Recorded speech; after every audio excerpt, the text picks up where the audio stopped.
I like to dispute rumors with the actual source. Have you ever had a direct conversation with Mr. Cartagena? Is that real or is that propaganda?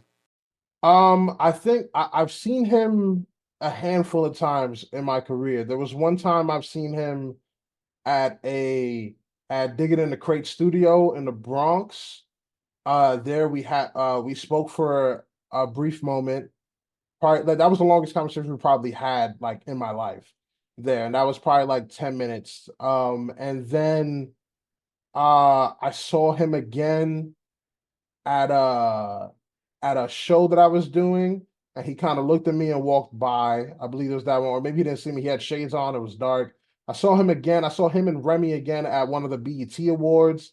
Again, it was just a quick walk by. Remy said hello to me that time.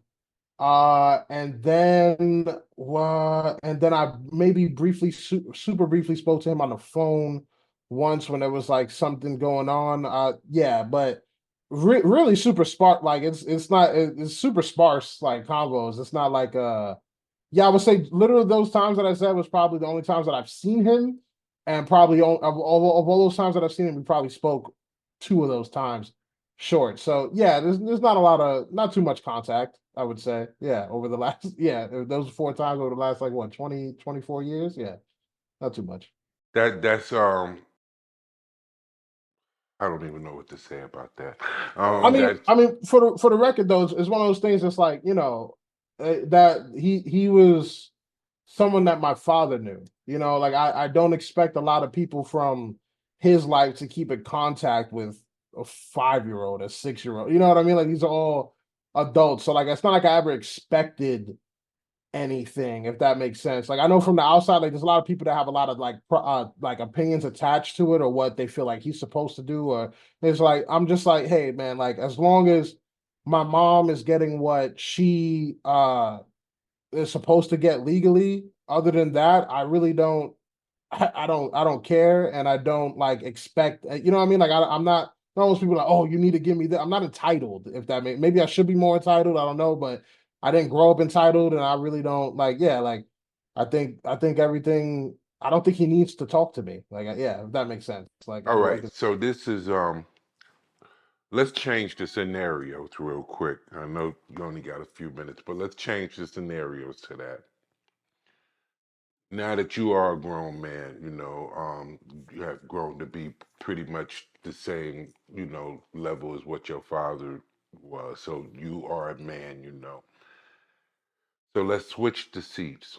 You have a close friend, artist, a brother that you build something with right now, and he comes to his demise.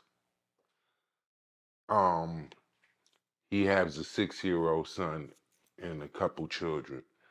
What do you do to fix that situation and make sure they are all right? What would you personally do?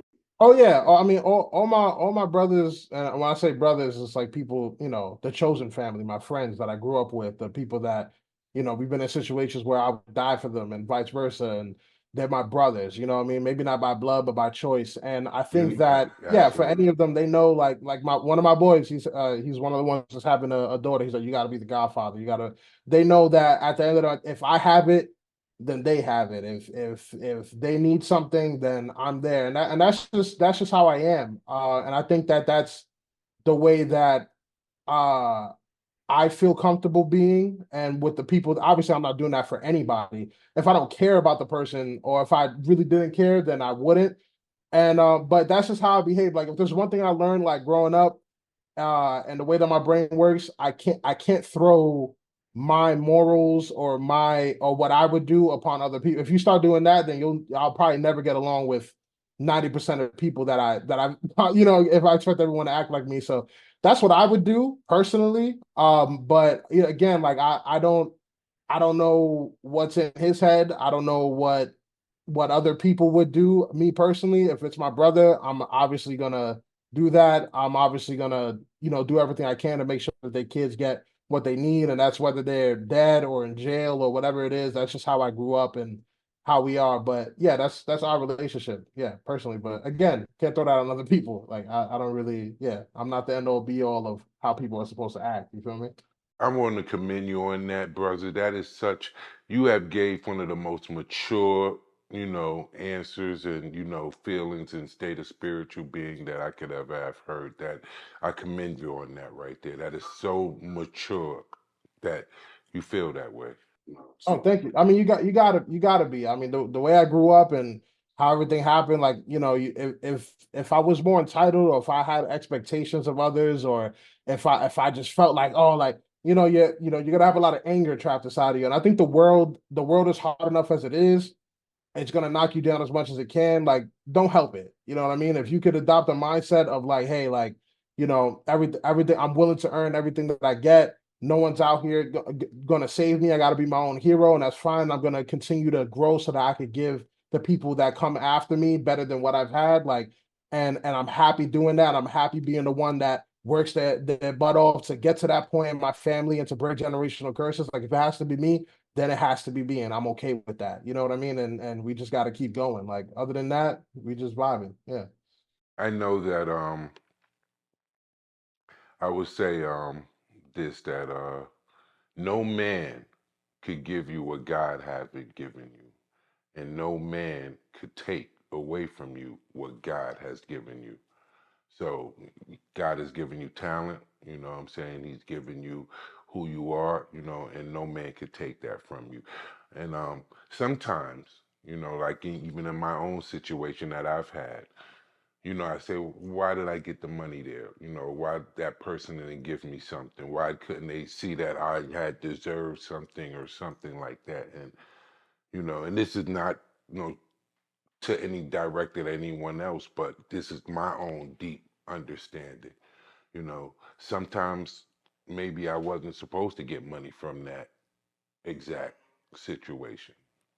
You know what I'm saying? Maybe God, again, will provide for me, which He does greatly. You know what I'm saying? Provide for me where He wants me to take the source of my income from, or money from, or something like that. So, Yeah.